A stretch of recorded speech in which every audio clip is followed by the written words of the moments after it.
ठीक आहे, चला पुढचे प्रश्न बघूयात या इंग्लिशच्या वर्कशॉपचे. ओके, नेक्स्ट क्वेश्चन आहे से वॉट. सो यामध्ये आपल्याला काय करायचं आहे बघा, त्यांनी इथं काही क्वेश्चन्स विचारलेले. Say what are the two impostors. दोन इम्पोस्टर्स कोणते आहेत या पोएममधले. ओके, ते आपल्याला इथं लिहायचे आहेत.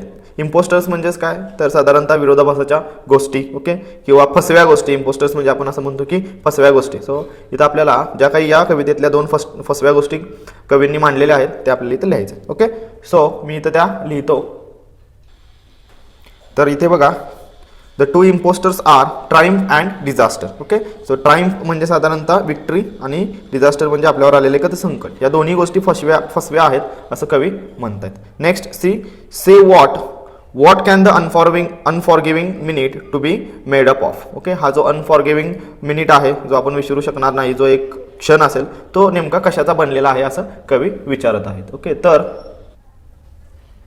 इथे बघा, so what can the unforgiving minute be made up of? It can be made up of 60 seconds of good work done without wasting any moment of life. Okay, तर ही जी तुमच्या आयुष्यातली जी 60 सेकंड आहेत, जी तुम्ही त्याचा खूप सदुपयोग करताय किंवा त्याचा योग्य पद्धतीने वापर करताय. ओके, तर हेच हा जो वेळ आहे तो तुमच्यासाठी अनमोल आहे. ओके, तर नेक्स्ट बघा, say who should you trust when doubted. Okay, तर तुम्ही कोणावर ट्रस्ट ठेवाल जेव्हा तुमच्यावर शंका निर्माण केली जाईल. Okay, so who you trust when doubted. So कवी काय म्हणतात, you should trust your self Wien doubted.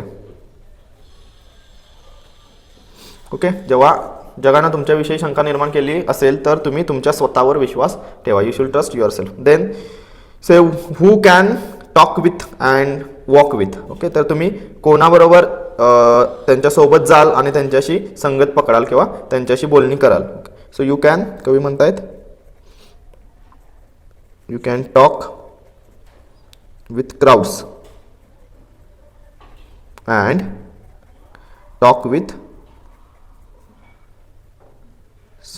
You can talk with crowds and walk with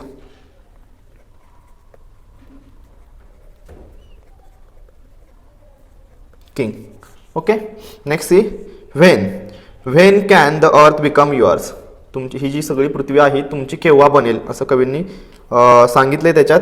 so when can the earth becomes yours. Okay, साधारणतः तुम्ही बऱ्याच गोष्टी याच्यात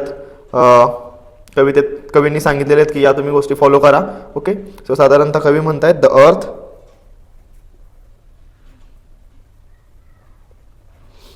can become yours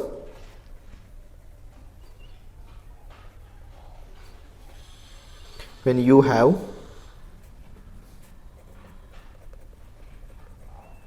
followed all the conditions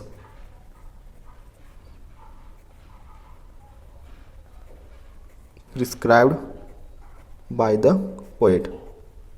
okay, so कवींनी या कवितेत ज्या ज्या कंडिशन्स दिलेले आहेत त्या तुम्ही फॉलो केल्या तर जी पृथ्वी आहे ती संपूर्ण पृथ्वी तुमचीच आहे. त्याच्यावरचं जे काय आहे everything on it that is yours. Next one, Wien should you start rebuilding with old tools. या जुन्या अशा साधनांमार्फत तुम्ही तुमचं जे काय निर्माण केलेलं असेल ते रिबिल्ड करायला कधी सुरुवात कराल असं ते विचारलेलं आहे. तर कवी काय म्हणतात इथं, you should start rebuilding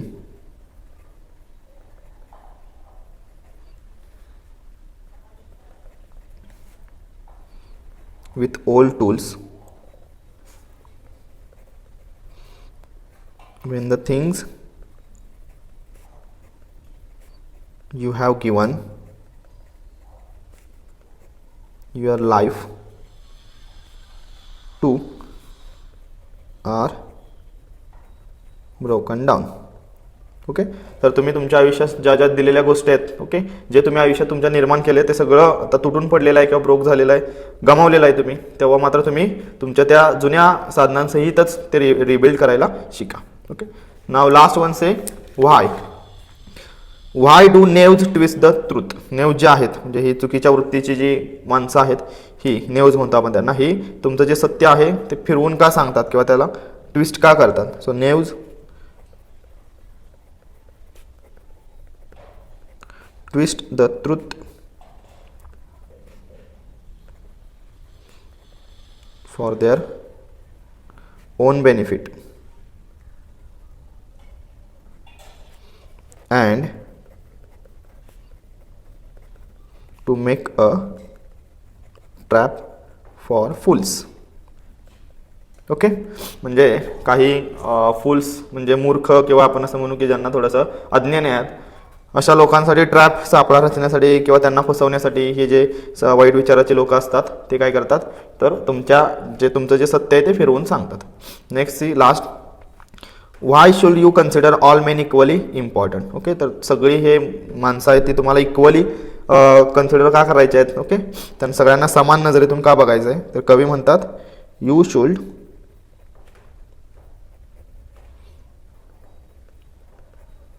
consider all men equally important to be a humble and good human being.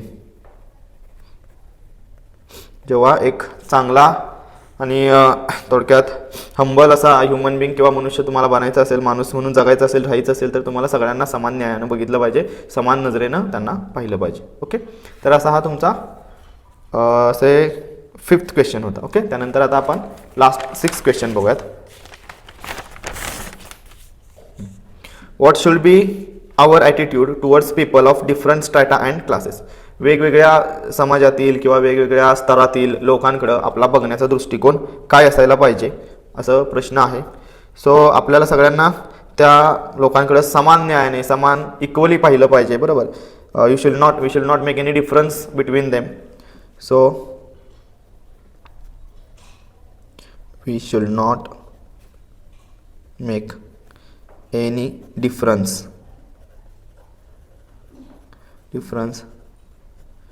between anyone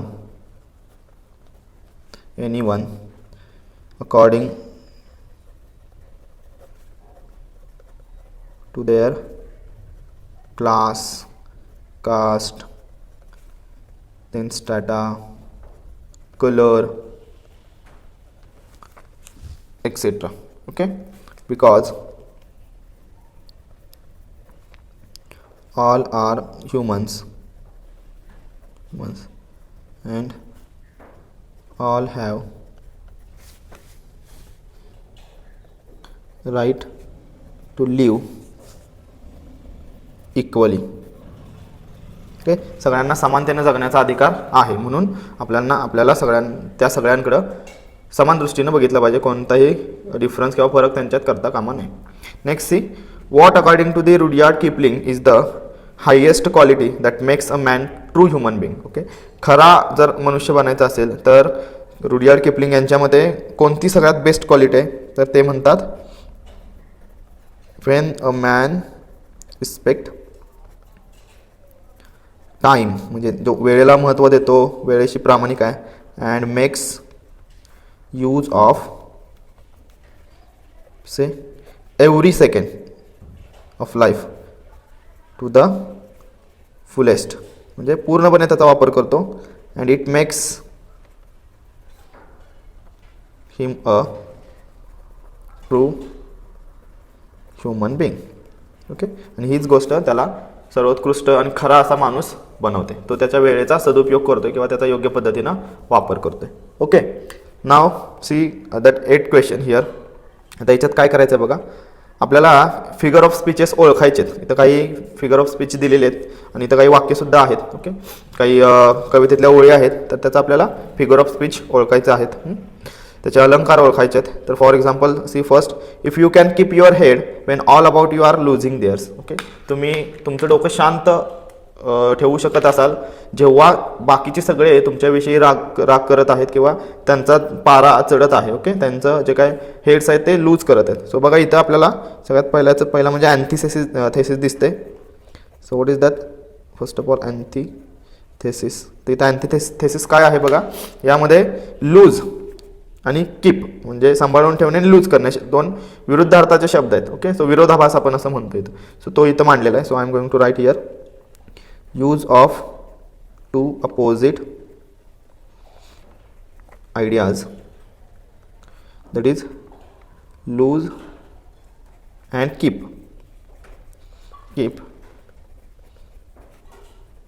in the same line for dramatic effect. Okay, एक ड्रॅमॅटिक इफेक्ट तिथं आणण्यासाठी हे दोन विरोधाभासाच्या गोष्टी तिथं दिलेल्या आहेत. नेक्स्ट बघा, इथं याच ह्याच्यात मेटाफोर पण आहे. ओके, ज्याच्यात काही शारीरिक गोष्टी किंवा अवयव हे एका भावनेशी किंवा संवेदनांशी जोडले जातात. जसं की इथं कीप युअर हेड म्हणजे ॲक्च्युली इथं डोकं नाही तर कीप तुमचा राग, ओके, तुमचा अँगर किंवा कामनेस सुद्धा, शांती सुद्धा म्हणू शकतात. So here head is directly compared to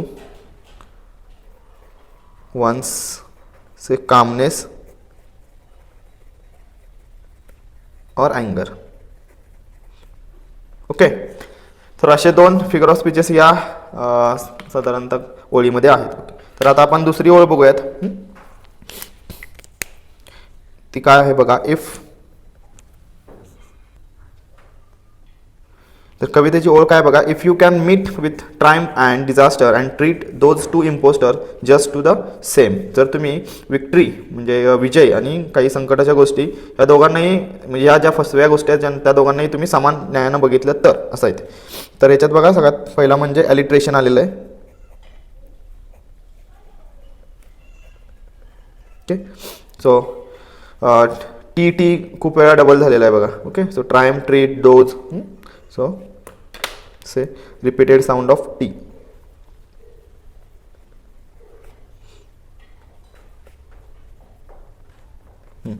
त्यानंतर इथं अँथिथेसिस सुद्धा आहे.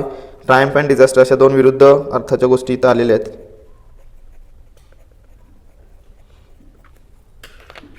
सो त्याच्यात आपण असं म्हणू शकतो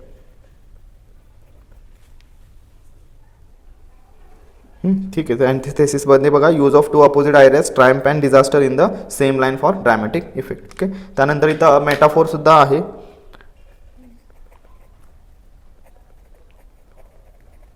सो मेटाफोरमध्ये आपण बघा इथं ट्रायम्फ आणि डिझास्टर यांना साधारणतः दोन फसवी माणसं असे म्हणलेले आहेत किंवा फसवी लोक असं म्हणलेले आहेत. So Triumph and disaster. Okay,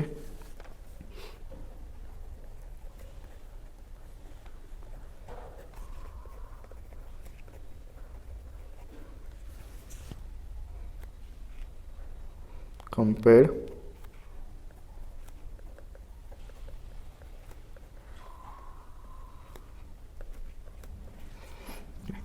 next बघा, यामध्ये पर्सनिफिकेशन सुद्धा आहे. म्हणजे या दोन गोष्टींना ज्या माणसाच्या ज्या क्वालिटीज आहेत त्या गोष्टींविषयी सुद्धा जोडायचा प्रयत्न केलेला आहे. ओके, सो इथंच आपण मेटाफोर आणिच त्यालाच आपण पर्सनिफिकेशन सुद्धा लिहू शकतो याच सेंटेन्सला किंवा याच शब्दांना.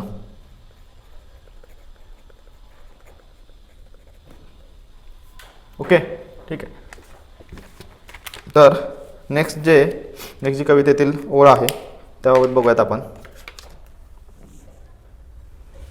सो ही ओळ बघा, and yet don't look too good nor talk too wise. Okay, तर आपण जास्तही खूप हुशार आहोत असं दाखवायचं नाही असं या कवितेतून, या ओळीतून कवींना सांगायचं आहे. तर याच्यात आपल्याला दोन साधारणतः फिगर ऑफ स्पीच दिसतात.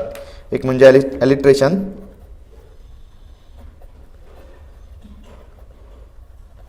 ओके, सो त्याच्यात आपल्याला T. Okay, T, don't T here also, T here also, T here also, T. So T हा जो लेटर आहे ते अनेक वेळा रिपीट झाले. So sound of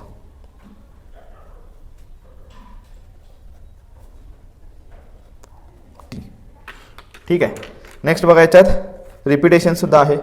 okay, don't look too good too wise. So too हे सुद्धा अनेक वेळा रिपीट झालेलं आहे. सो आपण इथं रिपिटेशन सुद्धा लिहू शकतो.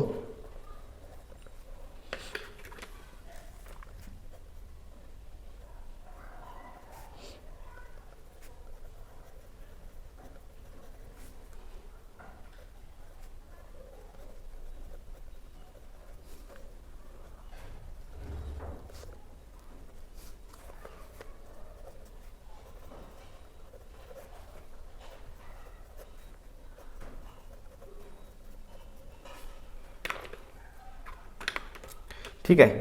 तर नेक्स्ट बघूयात आता आपण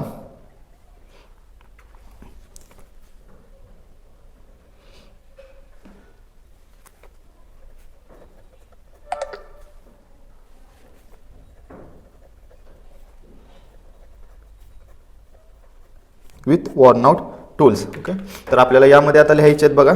सो यासाठी आपण विथ वॉर्न आउट टूल्स म्हणजे साधारणतः खराब झालेली अशी जुनी अशी साधनं आपण म्हणू. ओके, झिजलेली अशी. वॉर्न आउट म्हणजे झिजलेले जे टूल्स आहेत, साधनं आहेत ती. सो इथं नॉर्मली मेटाफोर आपल्याला ॲलिटेशन बघायला मिळते. Okay, so worn out tools here.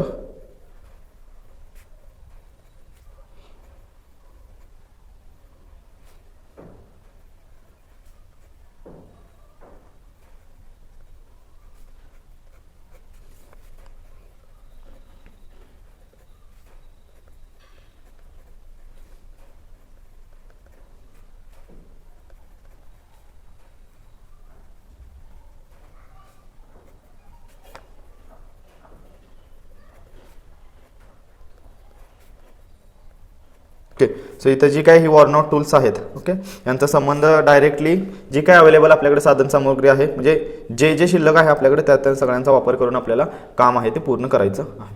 Okay, तर असा हा तुमचा 8 क्वेश्चन होता. ठीक आहे, तर थोडंसं आपण इथंच थांबूयात. बाकीचे जे क्वेश्चन्स असतील ते आपण पुढच्या व्हिडिओमध्ये बघूयात. धन्यवाद.